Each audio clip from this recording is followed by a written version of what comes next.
Shanti, Shanti, Shanti. Guilt that your parents gave you, now they're not even there and you still feel it. This is one of the toughest and most pervasive aspects of our existence. Sometimes it's given to us purposely. I mean, sometimes parents actually try to make you feel guilty for a variety of reasons. Sometimes they don't try to make you feel guilty. It's just their way of being in the world, their way of speaking, their way of interacting that makes you feel guilty. Either way, guilt in general is a debilitating emotion. Remorse is actually a functional emotion. You've done something wrong that has hurt another being. You feel remorse. That's the sadness of, oh my God, I'm so sorry I hurt you. I can't believe it. That's functional. That feeling is what distinguishes us from sociopaths. The knowledge internally that when we hurt another being, that we're hurting ourselves, the inability then to sleep, the inability to eat because you feel remorse about what you've done, that's functional, that's positive. That ensures that you're going to think 100 times before you do the same thing again. So remorse has a purpose. Remorse is also always very specific. You feel remorse that you didn't help the homeless person. You feel remorse that you said something that you didn't mean to say and it hurt someone you loved. Whatever it may be. Guilt is not a functional emotion. It's also not very specific usually. Guilt tends to be much more broad. You are not a good person. You're not a caring person. You're not, in the case with your parents, you're not a good son. And chances are, there are a lot of reasons you're not a good son. You didn't do right by your mother, you didn't do right by your father, you didn't do right by your siblings, whatever it may be. It tends to be more pervasive. And remorse is usually about an action. It's not you are a bad person. It's, oh my God, that was a really mindless moment. That was a really ego-filled moment. I let my ego just run away with me. I was so unconscious in that moment. I was so selfish in that moment. So it's an action. It's not you are a miserable human being. Guilt is it's about you. And this is where it's so important to try to remove it from our lives. The problem is it's very insidious because the minute that you say, see, you're such a bad person, you feel guilty. So now you have something else to feel guilty about. You shouldn't feel guilty. So now you feel guilty that you feel guilty. And it goes in these cycles. So you can't remove it by the same means that we normally use. The issue with guilt is you have to look at it. You have to look at it. Guilt functions by us running from it. It functions as a voice of the Almighty. Because you only feel guilty because there is a voice in your head. I mean, you say from your parents, but if you were actually able to look at your parents as two people who were scared, who had unfulfilled expectations about their own lives, who had unfulfilled desires in their own lives, who have issues, and I say this without even knowing them, just because I know they're human, who have issues with their own egos, who have issues in their life that are not looked at, which I say because they've made you feel guilty, which means that they are expecting something from you for them, which means I have things that I'm not looking at in my own life, that somehow my life, my happiness has become your responsibility. But if you're able to really look at them like that, with compassion, with love, but with not giving them the quality of the omnipotent, omniscient, almighty that we give, that guilt would dissipate. If you were walking down the street, so let's say, for example, you're in a foreign country, your wallet with your passport and all your money has just been stolen. You don't have a rupee or a dollar to your name. You are on your way to the embassy to try to figure out how you're going to get a new passport, and you have nothing. You don't have an ATM card, you don't have a credit card, you have nothing. And on the way, you pass a beggar. And the beggar holds out their hand and says, "Give me money." Now, you'd like to give them money, but what you know is you can't. You don't have anything.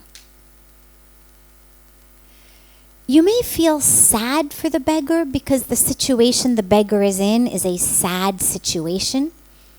And it may make you, wish that there weren't poor people in the world, and you may think about going back and, opening an NGO to help poor people, whatever.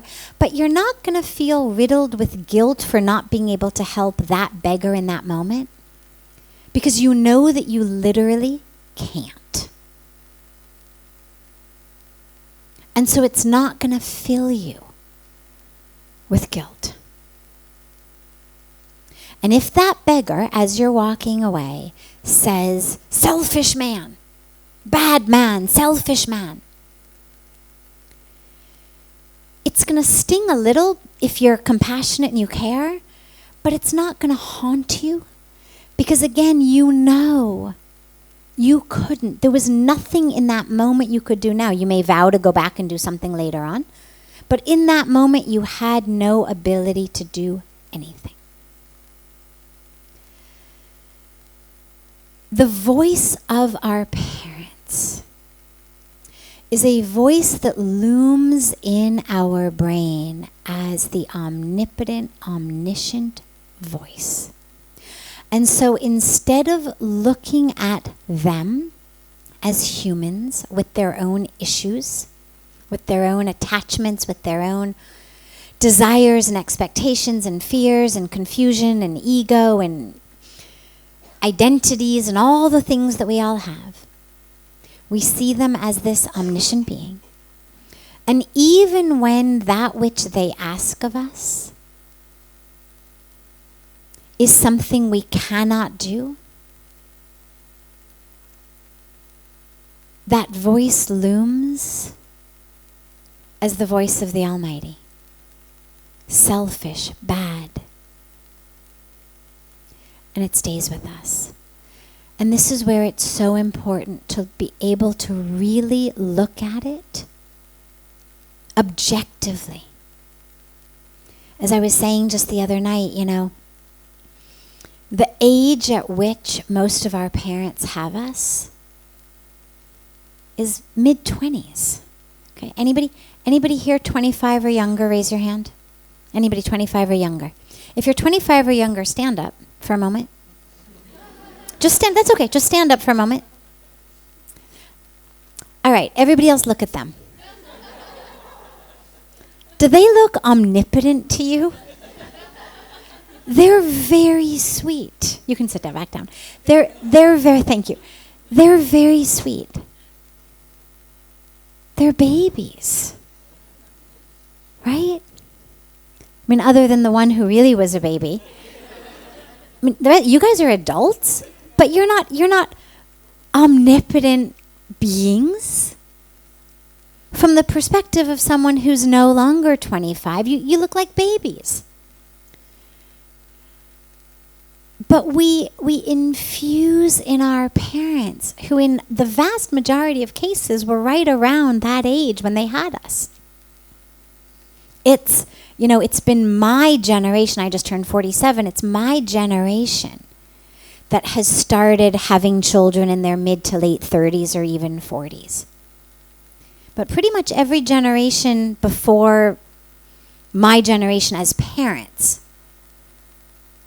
mid-20s is common. And it's still common in most of the world. It's just America that, and some of the West that has changed that cycle. They were young. They were scared. They have their own issues. But we take in our lives that which they say as canon. It molds the very being of who we are. And if you could really, one of the things I actually find really helpful is find pictures of your parents when you were very young. Get pictures. Let's say your parents had you when they were 25. Well, find a picture of your mom and dad when they were 25 or 27 or 30 when they were, telling you bad boy, stupid, worthless, Look at pictures of them. They're going to look like babies. They're not going to look like the omnipotent beings of your psychic memory.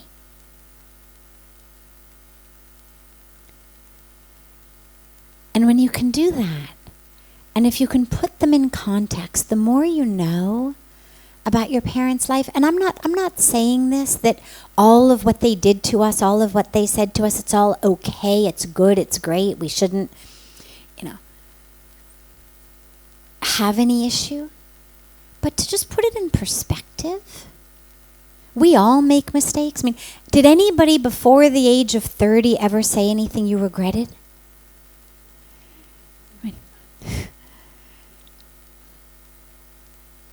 Did anybody before they were 30 say hurtful things to someone they loved? Do stupid things? Do any of us look back on those years and think, oh my God, I can't believe I did that. I can't believe I thought this was important. I can't believe I was so attached to that, whatever it may be. We look back on those years and we think, my God, thank God they're over.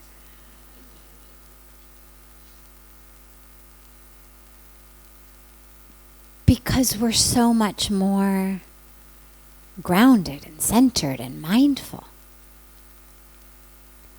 But that was the age when they were really impacting us. And so if you can really try to get a vision of it in context, here's what my mom was going through. Here's what my dad was going through.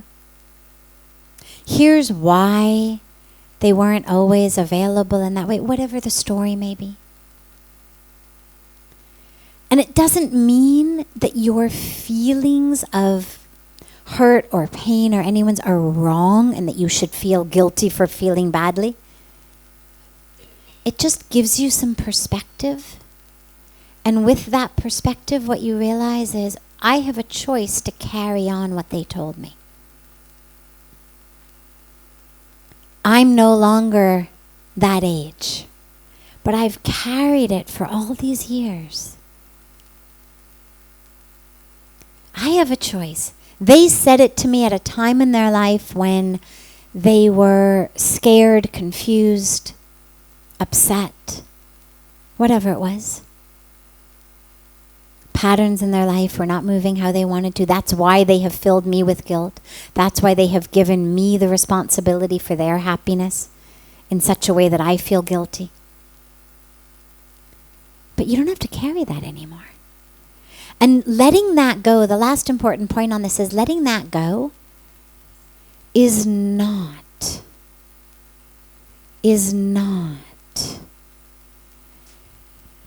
letting go of our love for our parents. It's not disrespect for them.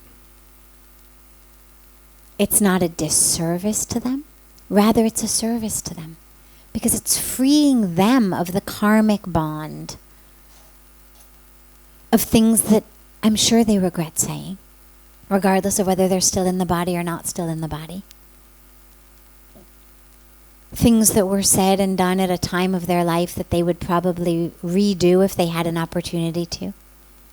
Just like we'd all redo certain times of our lives if we had the opportunity. So you now have the choice. And use that choice. Actually, the last point I wanted to mention on this is one of the reasons we hold on to guilt sometimes is it's that which connects us still to our parents. And if we let go of the guilt, it feels like we are cutting ourselves off from them. And so the guilt is that last bond. If I can just feel guilty enough, I'll stay connected to them in some warped sort of way. And this is where it's also really important to find within yourselves whether they're still alive and you have a relationship, fantastic. Still alive, you don't have a relationship, okay. No longer alive, okay.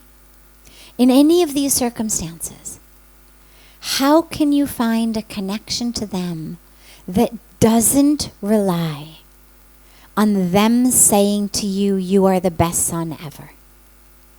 That doesn't rely on them saying, I'm so sorry.